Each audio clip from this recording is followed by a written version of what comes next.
Hello, Pels! I am Jodan54. Mario, stop falling asleep! And welcome back to Jodan54's Super Mario Galaxy walkthrough. In the last episode, we had this official walkthrough's debut on the Nintendo Switch, upgrading from playing the Wii version on the Wii U. I also had the option to play this on Dolphin, but I decided against it. Figured I'd play it on official hardware, you know. So, in this episode, we plan to grab that Purple Comet that's in the Honeyhive Galaxy, but currently it's not in orbit. I don't think I've done this on video for the walkthrough yet, but there is a solution to that. I do want to get these missions in a specific order, you know. Now, there's two possible ways that you can do this. You can go and do some other mission and get that done. It can be a mission you've already done, or it can be a mission you haven't already done. And do that, and the comets will move around. And you might get lucky and just be able to hop right in because the comet will be there. Or you can directly move the prankster comet by talking to this Luma right here. And we're going to do that because, as you can see, we have a couple star bits to work with here. So, yeah, for only 20 star bits, we can move this prankster comet nice and easy. It also auto-feeds the Luma. You don't have to aim. Snack-a-diddly-doo! Let's move that prankster comet. And we get exactly what we want. You can see the Purple Comet is now in orbit in the only uncompleted galaxy in the Terrace. That's right. Today, we're gonna finish off the Terrace for good. Let's do it. The Honeyhive Galaxy. Final mission in the Honeyhive Galaxy we have to do, and the final mission in the Terrace we have to do. It is the Honeyhive's Purple Coins. Something else to note that I don't think that I mentioned earlier is you can see a slight purple tint to the galaxy. Because it is a Purple Comet. Makes sense. Yes. So, this one is a lot more open than the Purple Coin Omelet from the previous episode. In this one, the purple coins are all over the place. And the Purple Comet retains the property of the other comets in that if you die at any point in the mission trying to do this Purple Comet, you will have to start over from the very beginning. So the stakes are fairly high when it comes to a mission that's kind of long, like this one. There's a lot of purple coins to collect, and they're all over this planet. They're everywhere. You're gonna have to look everywhere. None are in any super cryptic locations, but you also really don't need to leave any stone unturned. You can't. But you can see that the coins quickly add up. I haven't been in here very long, the music hasn't even looped once yet, and I already have almost a quarter of the coins that I need. They come quickly, even in these more open missions like this one. This is one of the most open Purple Comet missions. There's three main different types of Purple Comet missions in this game. There's the Collectathon missions, like this one. There's the Time Attack missions, where under a strict time limit you have to navigate through a series of obstacles in order to find all the purple coins. And there is the conveyor belt style Purple Comets, which are the rarest kind. There are only a couple of them. Basically, you are automatically moving in one direction, you can't move the opposite direction, and so you can't miss any purple coins. Or you're only allowed to miss a certain amount. So those are the three types that you'll be working with here. Now naturally, this is the Honeyhive Galaxy, so you can expect that we will be running into the bee mushroom at some point, and the bee mushroom has an interesting property when it comes to purple coins that I am rather interested in showing off. I hope we get the opportunity to do so. This planet brings us a shortcut over here. Remember, honey is heavy, you don't want to get stuck in it. And if we fail at any point, we will have to start this mission from the very beginning. Those are the stakes when it comes to these Collectathon Purple Comets. You can spend a long time on a singular mission, only to have all of your progress erased by one bad jump. It's a bit punishing, but it's also something that you simply just need to keep in mind. So, just don't die. That should be easy, right? Anyway, our method of getting some of the more purple coins that we haven't gotten yet will be that Sproutle Vine that we just opened up right over here. Whoa, camera! Don't shake an extra time. And there we go. There's a purple coin atop this block, which is now just a regular block that you can't get anything from, which is probably the way it should have been in the first place. Can backwards somersault off of that, grab ourselves another purple coin. I haven't in detail gone over the new controls that are in the Switch version of this game, but they're pretty self-explanatory compared to how they were on the Wii. They're pretty much the same. The only difference is that you now have 2 buttons that you can use to jump, and 2 buttons that you can use to spin attack, making those types of motion controls entirely optional. There are still other motion controls present in the game, of course. There's ball balancing, there's the cursor, there's ray surfing, there's plenty of it all. Is there not a bee mushroom in this mission? I could have sworn there was. I guess there isn't. Because if there was one, it would be around this area. These purple coins look a little treacherous, but you actually don't have to stand on this fence in order to get them, so that's nice. If there is a bee mushroom in this mission, it would be around this area, probably in a diamond-shaped crystal. We would be able to shake it, grab ourselves a bee mushroom, and demonstrate a rather interesting property of the bee mushroom. And it doesn't seem to be here, so I might as well explain it.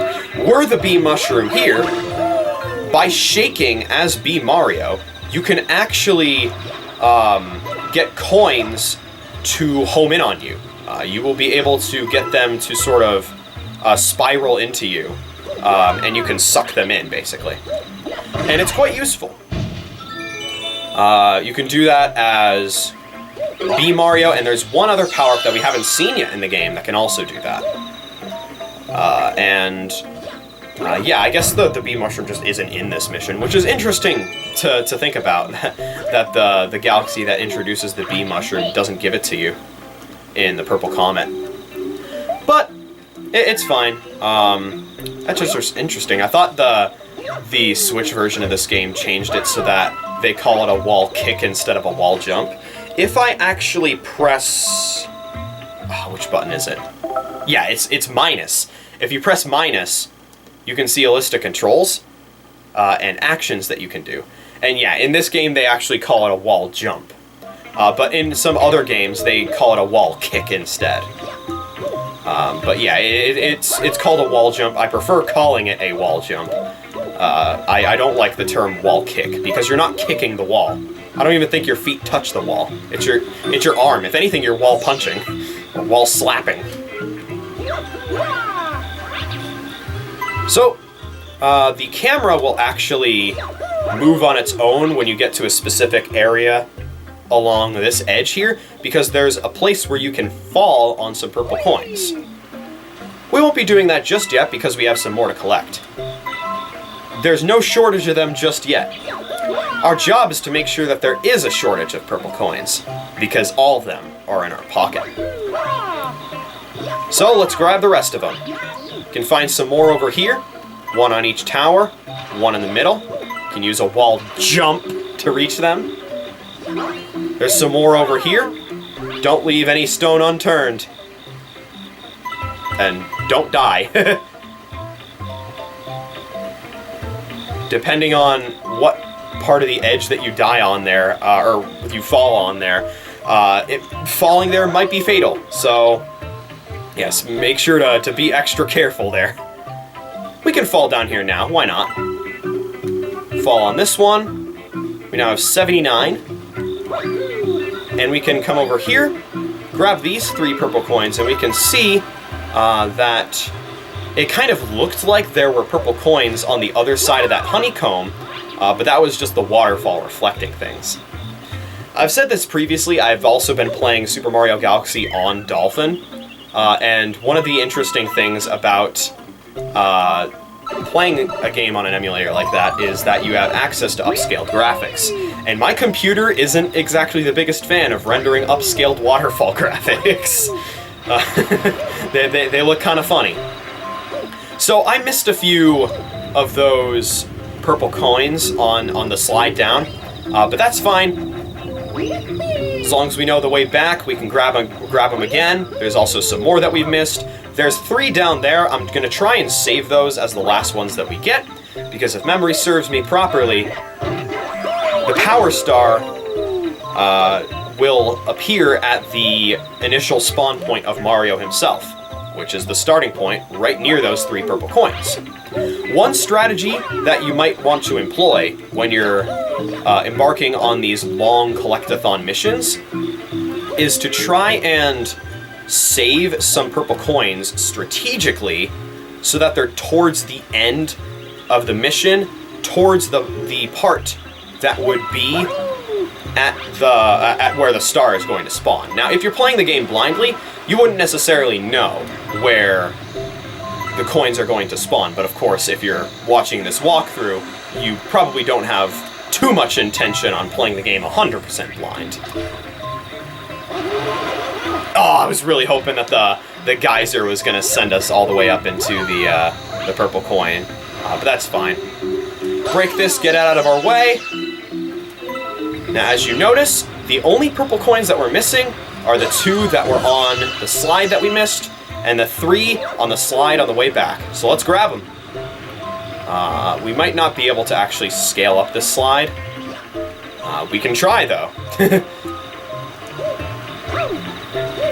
Ooh, okay. Might be here for a little bit. Nah, doesn't look like it. Unless... No, I can't shake. Okay. Don't worry. We'll be able to find another way to get over there.